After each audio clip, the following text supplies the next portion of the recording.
Hello everybody and welcome back to another witness analysis video. So this is actually my second take of doing this last part, and unfortunately for me I did not have a recent save, so I had to play through the whole mountain again, which for this floor puzzle I just looked it up. So if the solution is different than the one that I had used before, I don't know if this panel has multiple solutions, that's why. Because I didn't want to actually sit there and solve that one again. There's a variety of reasons why that happened that I won't get into, but it may actually turn out for the better because I felt like some of the stuff here I was a little bit too unfamiliar with, and maybe I should have gone through before I recorded last time. So maybe that'll turn out better. So actually, before we continue on, the first thing that I wanted to do was I wanted to go back and I wanted to kind of talk about some of the earlier stuff again, because I've got some kind of, I guess you could say, new theories about what some of that stuff means or what it's supposed to be, like what the theme of the area is and stuff. I feel like my brain energy is pretty tapped today from having, I ended up having to work today, and then I've also done this before, but I'm hoping that the final thing will actually turn out better, even though I'm somewhat tapped out comparatively. If I think that it's too weak by the end of it, then I guess I'll just end up doing it a third time, but that would have to be a week from now, and I really wanted to get the thing out, so I'm just kind of doing it now, even though my brain energy is not super great. I wish I had a candy bar or two, because nothing really takes it out of you quite like solving witness puzzles and also analyzing them at the same time. So, oh yeah, you go through here. I don't know if I really have to go all the way to the back, but I figure I might as well go back, right?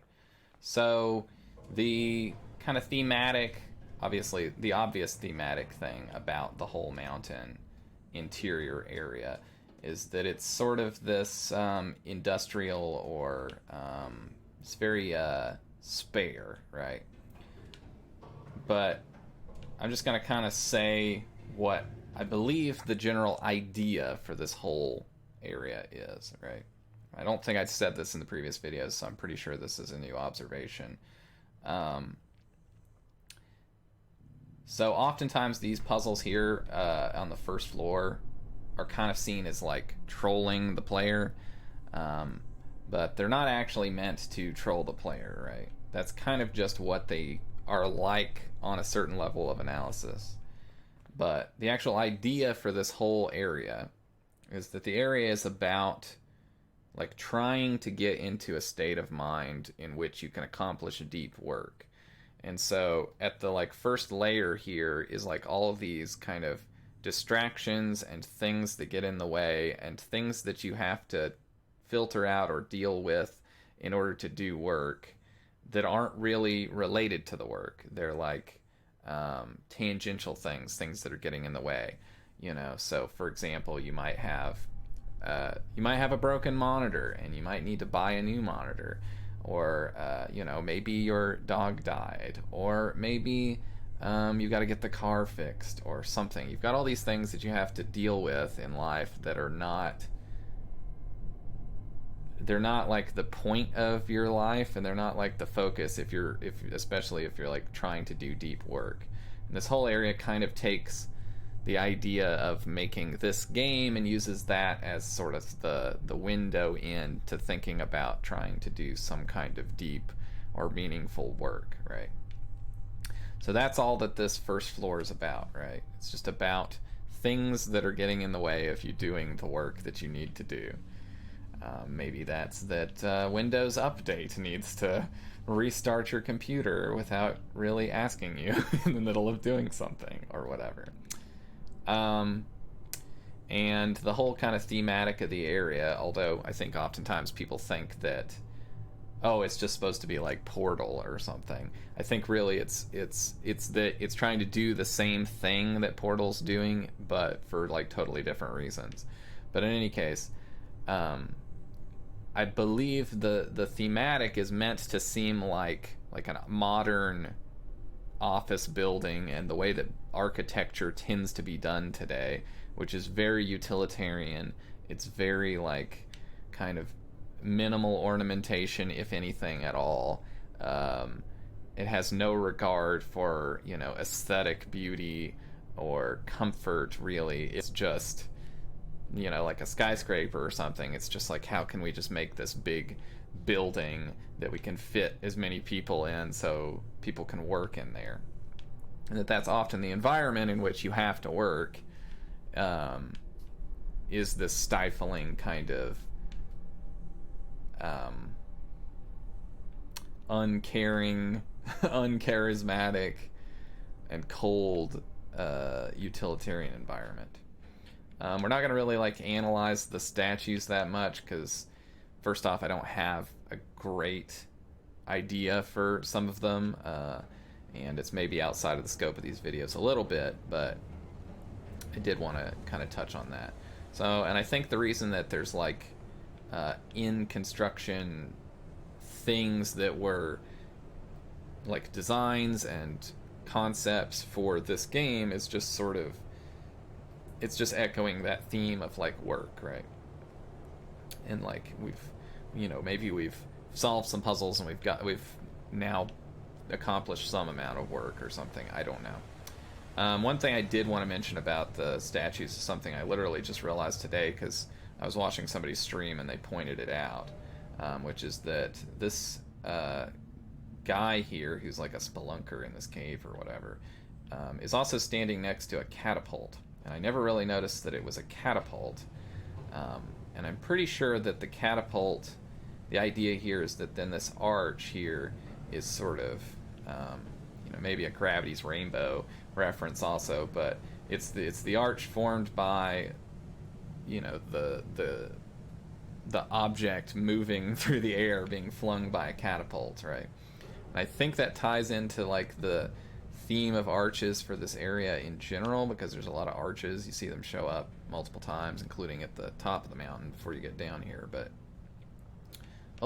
that laser renders out of order, it looks like, with the waterfall. I never noticed that. Tiny little bugs in this game occasionally, but nothing major. Anyway, so when we're talking about these wild flashing color things, I think those are still just sort of thematic of having to deal with things that are getting in the way of you doing the work.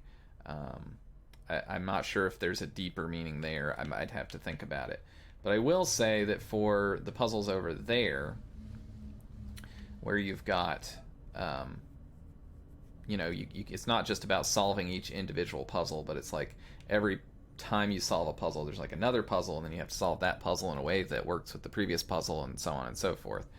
This, I definitely think, is intended to be a metaphor for something that at least I've definitely experienced making my own game, making Taiji, which is sort of a Witness-like game that I'm making. So it's got some similar issues that you run into, which is that it's not enough for you to just put something in the game and that thing be good on its own. You can't just put a puzzle in the game and be like, is this puzzle good or not? You have to evaluate every single thing in the game in the context of everything else in the game and how it plays in concert with everything else. And so it's any kind of solution that you have to a problem in the game, it has to work across all these multiple dimensions if you're making anything that has any kind of depth to it at all, right? So, which is at least what I've been trying to do. I don't claim that the game that I've made has anywhere near the depth of The Witness, but I have some experience with that, where it's you get this a lot of times when you have testers who suggest things, right? And the idea that they have might be a good idea in isolation, but it doesn't work with some other part of the thing, or it's going to cause people to think about things in a way that is going to cause issues later or whatever, right? So I guess I probably should have been riding the elevator down while I was talking there, but it made sense to be looking at what we were talking about. So the last time I did this video, when I got on this elevator, I sort of tried to talk about maybe what the elevator meant, but the only thing I can really come up with is I feel like there's like a discrete difference between what we just did there and then once we've gotten down to the bottom floor, right? Certainly, I think you can look at this bottom floor puzzle as being about getting into like designing puzzles for the game, right?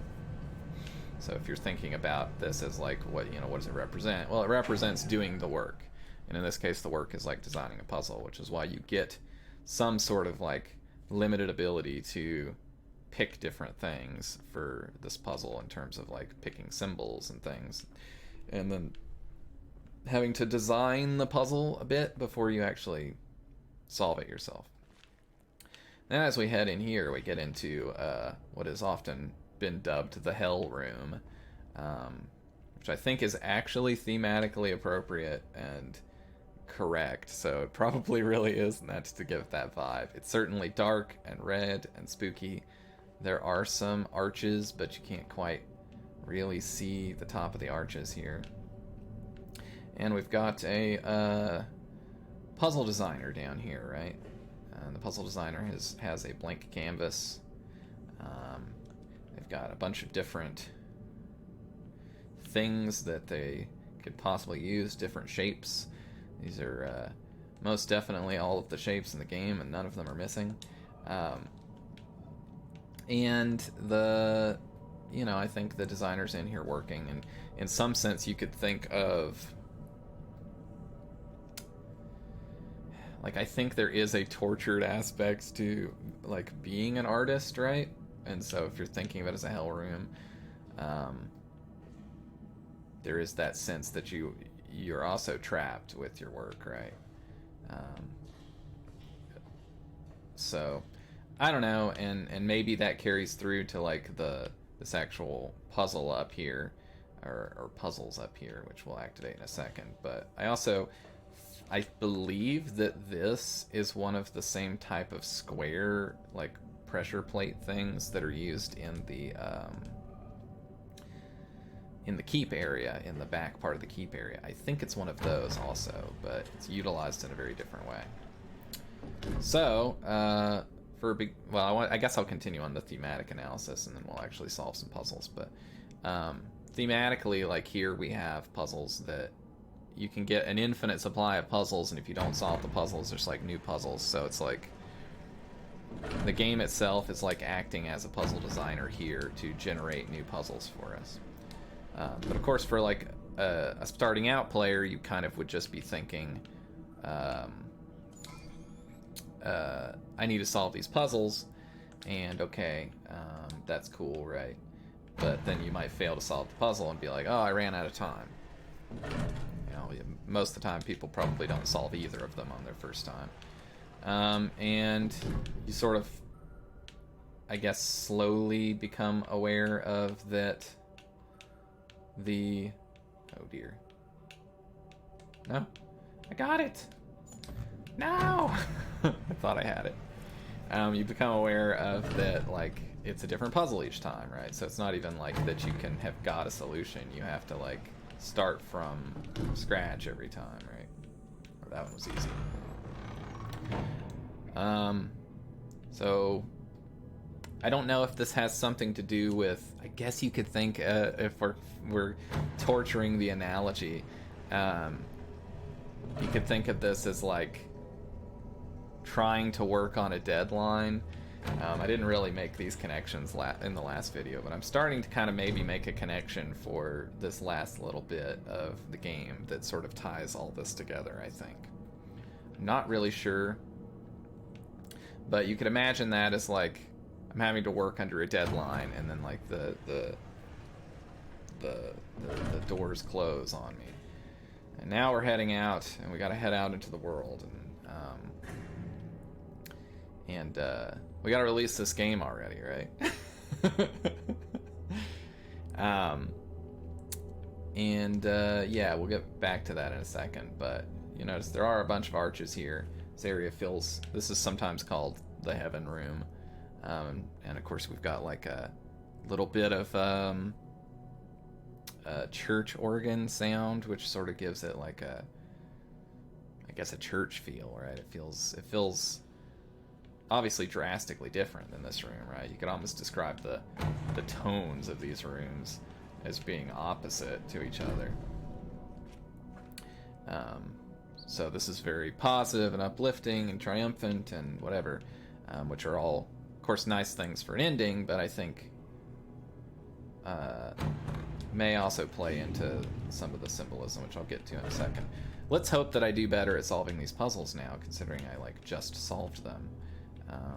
So we've got these pillar puzzles that get introduced here, where the puzzle sort of wraps around on itself. They're sort of made out of like individual screens, which I guess maybe the idea there is just that it's difficult to manufacture a screen that wraps around completely in a circle. So maybe you manufacture it in parts or something and then stitch those parts together. I don't know.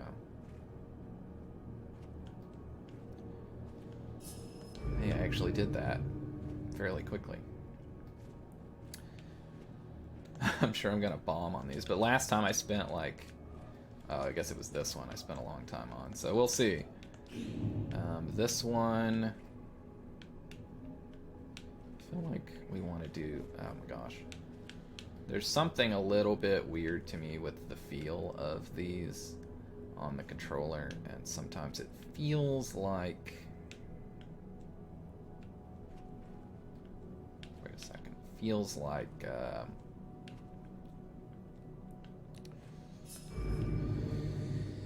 it feels like it gets stuck sometimes, and it's like stuck in spinning mode, and I have to like move back past the edge too much. I don't know, it's strange.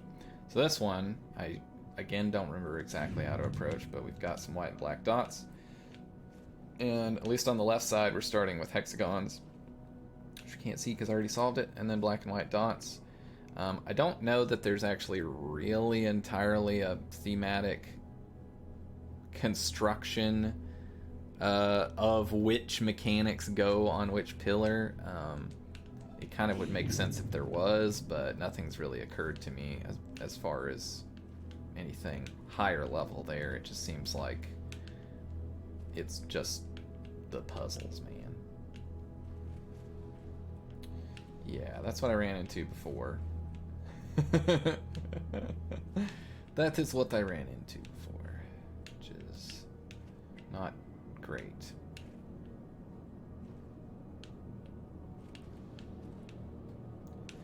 Oh my god.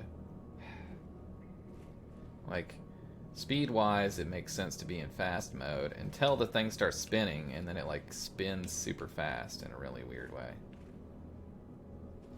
I don't think that works. I think I have screwed something up.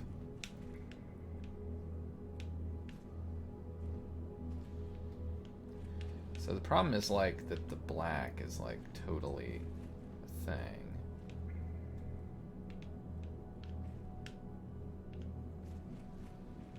And I don't quite know how to isolate it.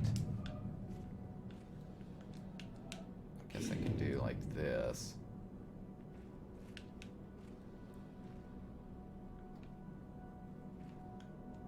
Right? Yeah.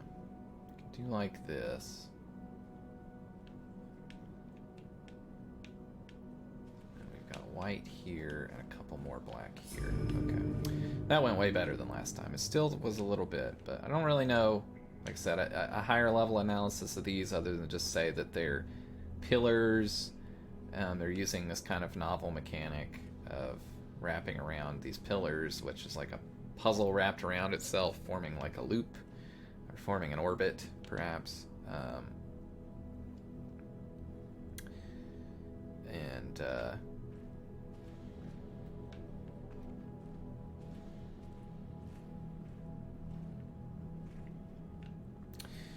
Yeah, and we're just kind of using the different mechanics of the game as part of that. Yeah, this one, I think we just do like this. So yeah, this puzzle though is purely just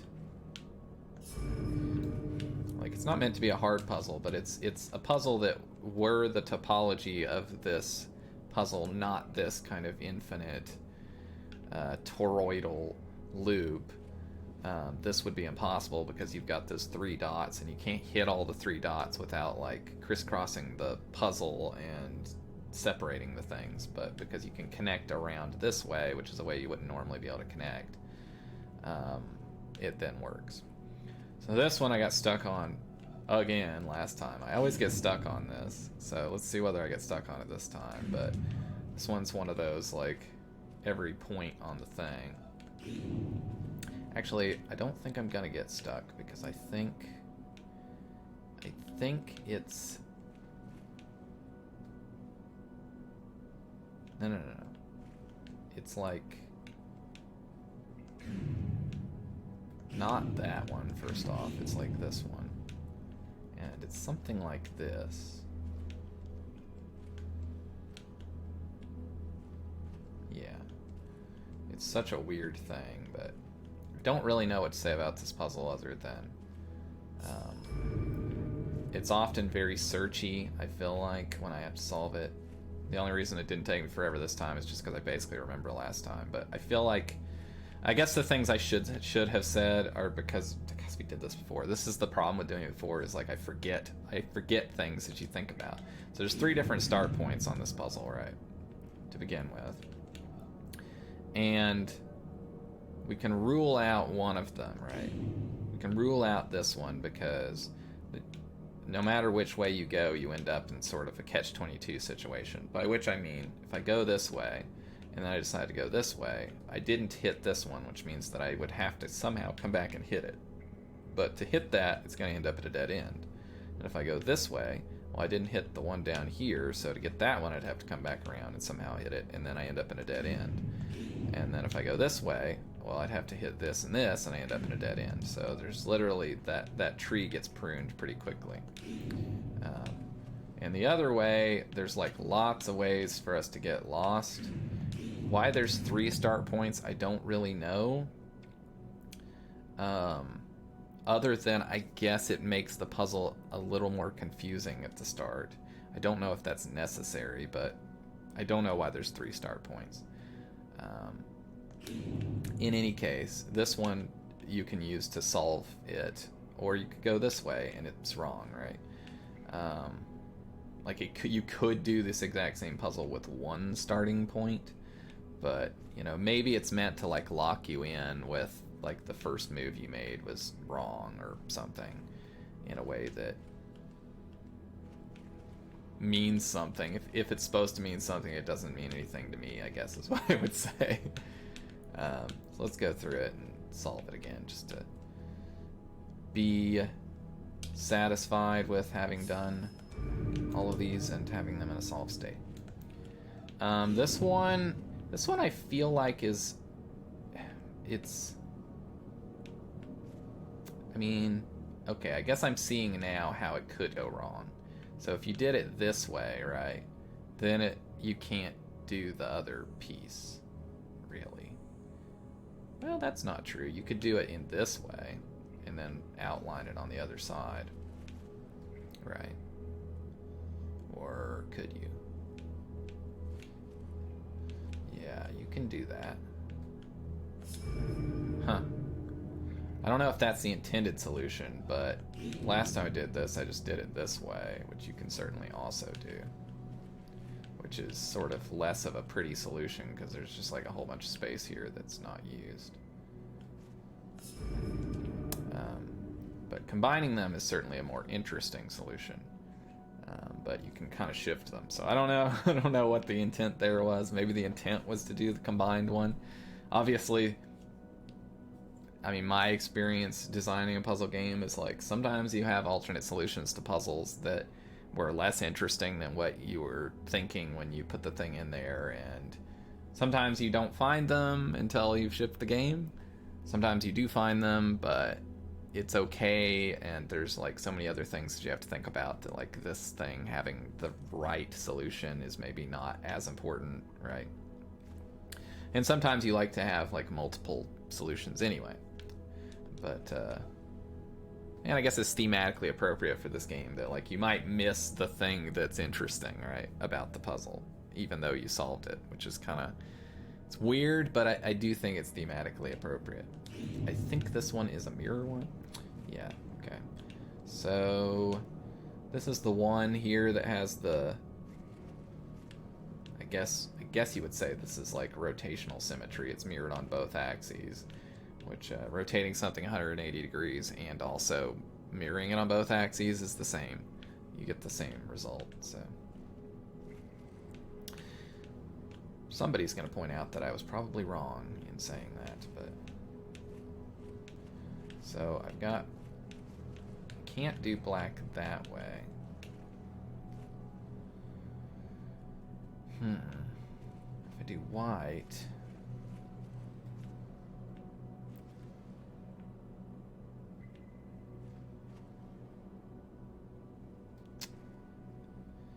I think it will be okay because, wait, no, it won't. So maybe you have to do, well, you can't is the problem. Okay. Like you can't really separate things that way, because then you'll end up blocking the exit. So you have to separate things this way, I guess. I'm ostensibly trying to do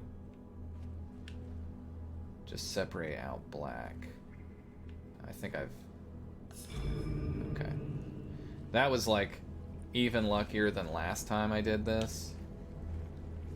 Because last time I was pretty solid about everything except for the star, because I ended it at the top. I went from the bottom to the top, and I was like pretty sure about everything except the star. This time I was like not really that sure about anything, but I realized I'd reached a point where either I had been totally wrong, or I could just draw the exit and maybe it would work. So I just drew the exit and it worked. But that's interesting, even between me doing one pass on trying to do this analysis and doing it again, that I have had some different experiences. Oh, and this one is hilarious because like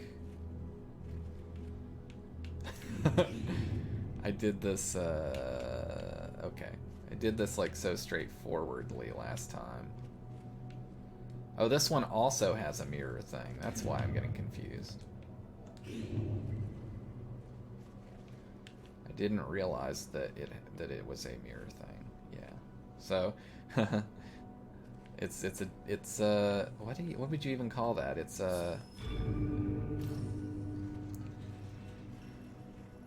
a symmetry around the z-axis or whatever, right? It's there's some in the symmetry area that are like that, where you're just drawing the same thing and it gets duplicated over here.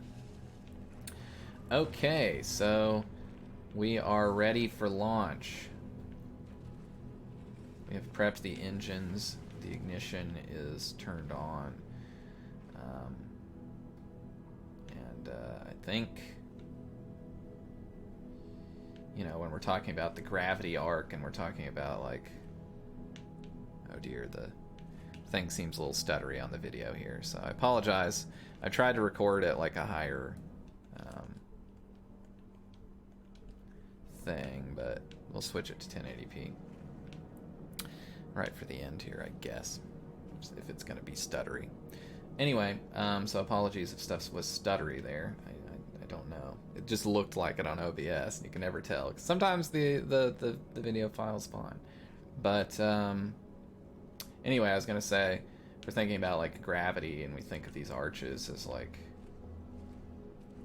you know, the arch of firing something into, trying to fire it into space, and maybe it doesn't achieve orbit and it comes back down. I think some of that is like thematically what's going on here, right? We could also see it as like launching the game off into the world, I guess, is kind of what I was thinking about. If I'm following the tortured analogy of this being about trying to get deep work done, you know, now the work is finished. And it's time to launch, right? We've got permission to launch. And let's give ourselves some wings, I guess. Let's fire that thing into orbit.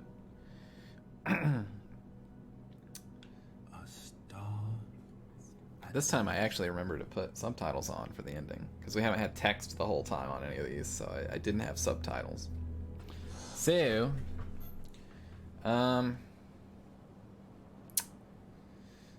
this has come out to be like half the length of the other video, which is probably because it's got less quote-unquote filler of me trying to solve puzzles and flailing. But hopefully it still has the same kind of amount of content. But yeah, so we got these arches up here, right?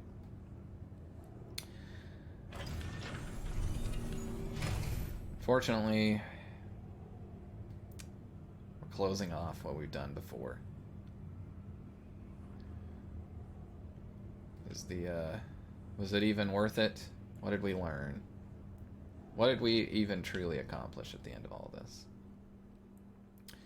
Now we come into the part where the motion-sensitive folks in the audience start to feel a little woozy as we fly past this stream. I also noticed that the shadow for the box doesn't work on the water, which was probably like on a to-do list somewhere to please implement dynamic shadows on water, but then that wasn't implemented. It should not be any kind of settings that I have. The only setting that I have hacked that is not like default setting is I upped the resolution of the puzzle panels. But oh, our box is gone. Now we're just free floating. We've stepped outside of the station, and now we're taking a spacewalk, I guess. I don't know. I'm the master of tortured analogies, but in some sense, like, that's part of trying to analyze the thing, is trying to see where there are connections. And I think I've at least nailed down the start of the mountain there.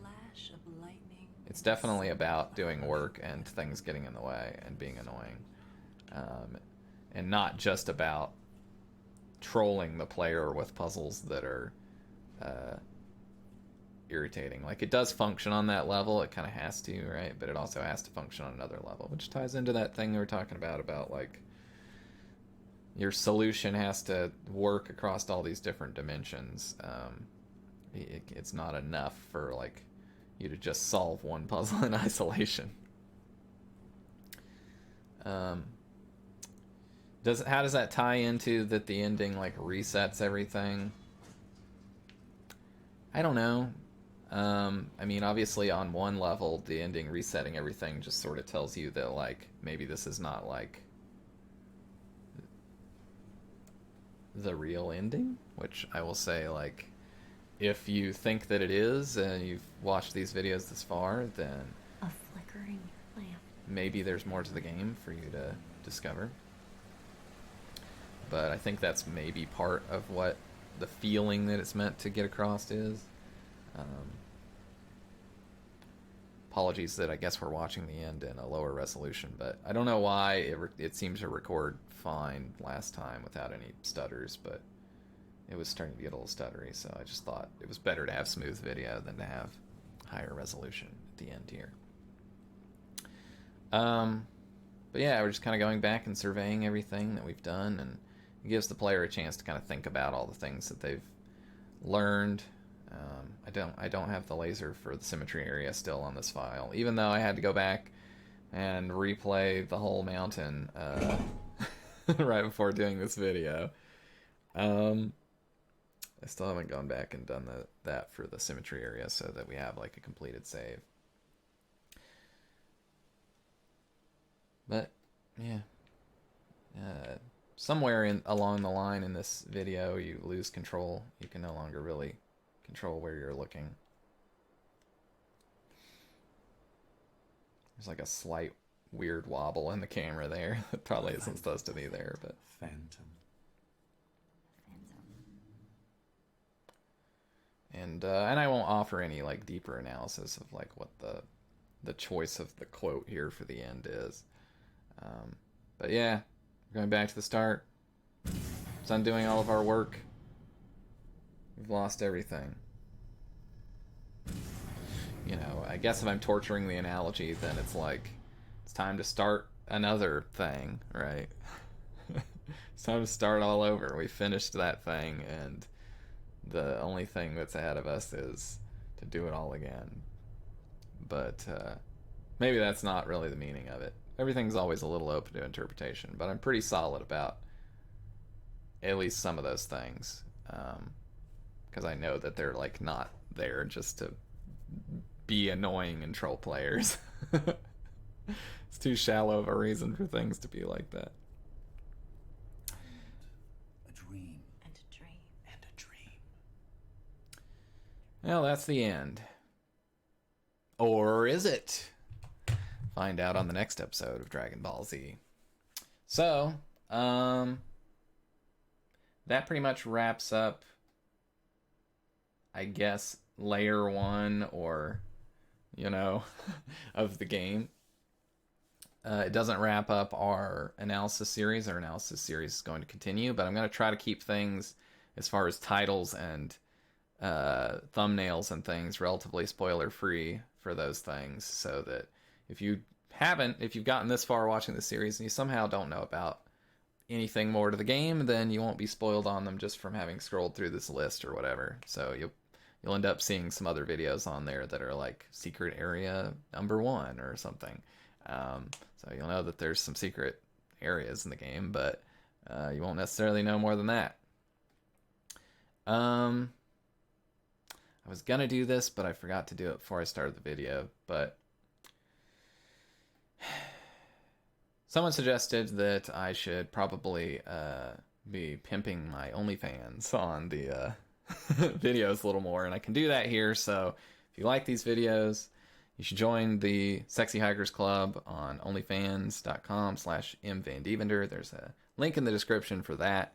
You get access to these videos early. I mean, at least a month early, but sometimes it's been longer than that, because it's really just the way it is now. It's like, when I do a new video, you'll get access to it in the Sexy Hikers Club, and then when I do the next video, that previous video then becomes public. So it's kind of just on I guess a rolling release thing, where it's like you're not necessarily going to get access to that new thing until the old thing, or until it becomes the old thing, I guess. I don't know if that makes any sense. Anyway, I may want to put like people's names up on these videos, but I don't really want to edit this right now, because I already recorded a whole one of these earlier, and this is the second take, and I'd rather it just be good. If the audio is weird, and I have to do some editing still to fix that, then I guess the names of whoever is in the Sexy Hikers Club right now, which I think there's one person in there, will be up here on the screen. But if not, thanks for joining, and I hope to see you in the next video. Have a good one, everybody. Bye-bye.